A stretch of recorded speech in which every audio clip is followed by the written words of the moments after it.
You guys have been so amazing. Thank you so much for all the birthday wishes and gifts and everything that you guys have done. Thank you so much. We had a great time on Level Up last night on Facebook or the podcast, Fun Astrology Podcast YouTube channel. If you didn't catch that live last night, certainly invite you to have a look. If you're not a member of our Facebook group, you can certainly join us. It's the Subconscious Mind Mastery and Fun Astrology Podcast listeners on Facebook. And if you're not there, it's the Fun Astrology Podcast channel on YouTube. Also, we have the Discord channel, Fun Astrology Podcast, there. So we are everywhere. Hi, everybody. It's Thomas Miller on Halloween, October 31st, as we close out the month of October. Also would like to extend a welcome. If any of you are listening, or Mary, if you are listening, from the Be Free with Mary TikTok channel, would like to welcome you to the podcast. Here's the deal. It's been fun. Had to take the weekend off. Got a little overextended and haven't been feeling so well over the weekend. So scrolling through TikTok some. So here comes a video talking about how astrology shows up in the Bible and early church history. It was a great video. In fact, I'll put that one first and then the response video. So I just responded and say, hey, we do a daily podcast over here.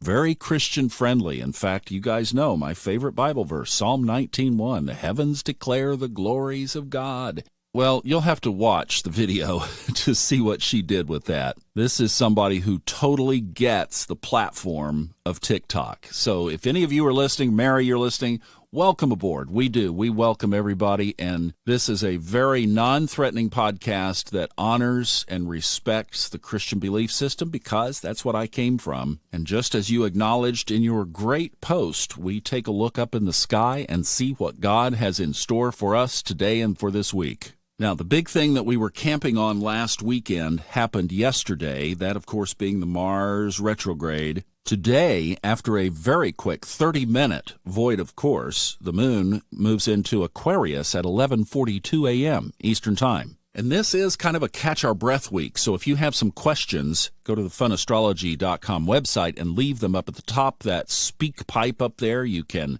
hit that and record your voice anonymously if you would like. And leave a question because we have a catch-our-breath week this week. Really following the moon through the signs. It will be through Pisces and then into Aries by next weekend.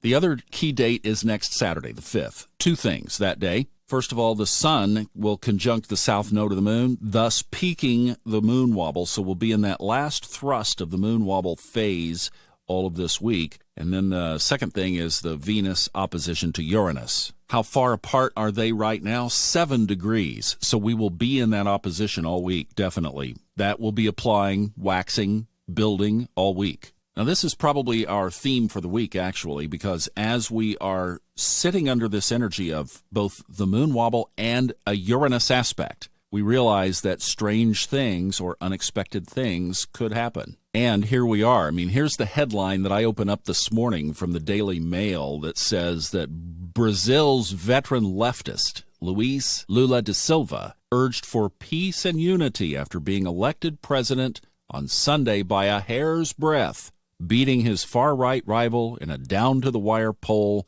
that split the country in two. And you don't have to dig too far before you see cries of election fraud. The stuff of moon wobbles, the stuff of Uranus surprises, that which rules technology. So it will be interesting to follow this through 1 week and a day ahead of our own elections. So we just have to hang in there, folks, because this is the little rolling phase that we have to get through. And that's really the energy in the sky right now that's supporting this. Is the sun is getting ready to conjunct the south node of the moon in Scorpio. That brings up all the old stuff to be dealt with and examined, and sandwiched right between them right now, in fact, in a midpoint position, is Venus, sitting right there in that scorpionic energy. So whatever it is, it's going to be deep, and it's going to be interesting, and it's going to possibly be passionate. And I wish you a great ride through, and we will get there together. Oh, go to the funastrology.com website and check out that bar at the top. If you don't have any Christmas plans, you're going to be alone this Christmas, come join us in North Carolina. We'd love to have you. Got a cool setup. We talked about it in our Level Up meeting last night. But the information is on the funastrology.com website right up at the top. Have a great day. I'll see you back tomorrow.